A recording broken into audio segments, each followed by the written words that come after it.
Hey everyone, it's Lance with Christianity Minute. Good morning to you. Well, I wanted to start in Genesis chapter 9 this morning. It's been really rainy here.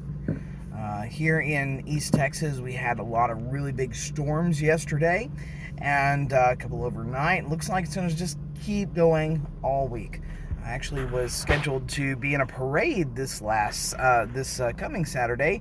That's been canceled already because we know the weather is just going to be that bad. One thing a lot of people think about whenever it rains is, oh, is this biblical proportions? Oh, it's terrible. Yeah. No, it's not. It's just rain. It's part of the natural process of the earth. But something that does happen when it rains, every time that it rains, there is a symbol that comes up from God, a promise. And I want to go into that just a moment this morning. Before we get started, of course, if you like this video, go ahead and give me a like and subscribe, and be sure to leave a comment and notifications. Also, if you want to support me and making of these videos, feel free to support me directly at patreon.com/ChristianityMinute. Now, Genesis chapter 9, Noah has just gotten out of the ark. Noah and his family and all the animals, boy, I would not want to clean up the bottom of that ark. And all the animals, they've all gotten out of the ark, and they are now charged by God to go ahead and repopulate the earth. And Noah receives a promise from God. In Genesis chapter 9, verse 8, it starts, Then God said to Noah and to his sons with him, Behold, I establish my covenant with you and your offspring after you, and with every living creature that is with you, the birds, the livestock, and every beast of the earth with you. As many came out of the ark, it is for every beast of the earth. By the way, the offspring of Noah, that's you and me. Isn't that kind of crazy?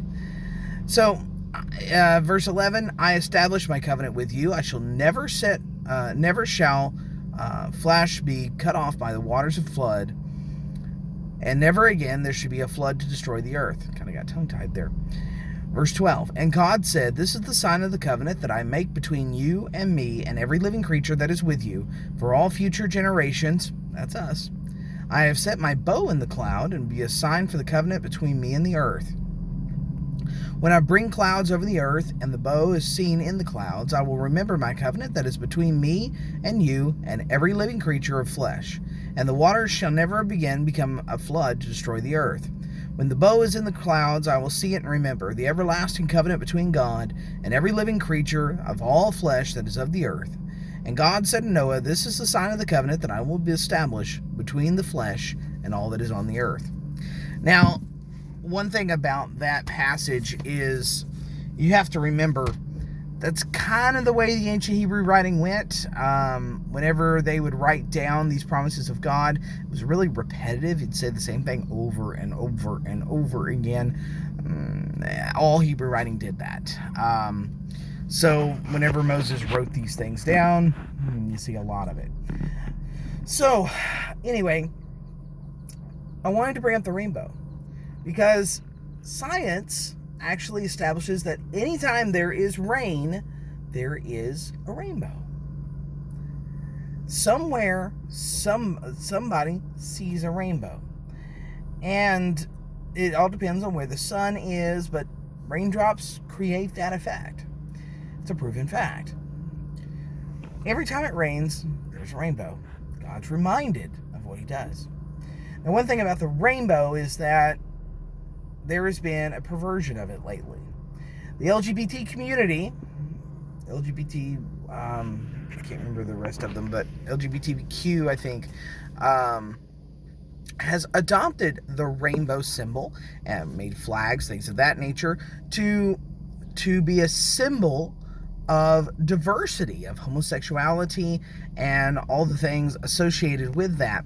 And the thing is that that's not what God intended. In fact, the rainbow signified that he would not destroy earth by water. But why did he do it in the first place?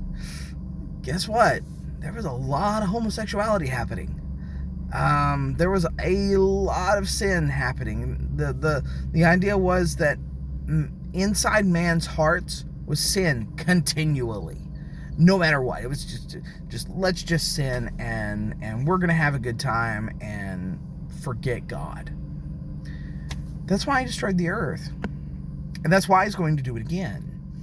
There will be a judgment day. There will be an end time.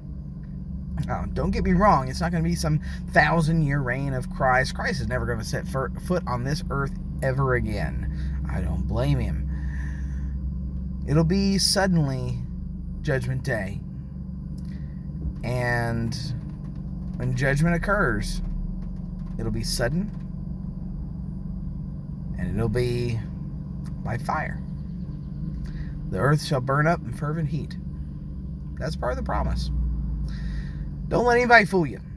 The rainbow is a beautiful symbol of God, of judgment, and to remind us all that sin will cause us to burn in the end. That's been your daily devotional Christianity Minute for the day. Now, if you like this video, leave a like and a comment, and consider subscribing. Getting a little tongue-tied this morning. Not boding well for the day. I hope that you've learned something today and that you've been energized for God. Go out and be praiseful. Keep Christ in mind. And remember, if you want to support me, go to patreon.com/Christianity Minute. And I'll see you next time right here on Christianity Minute Daily Devotional.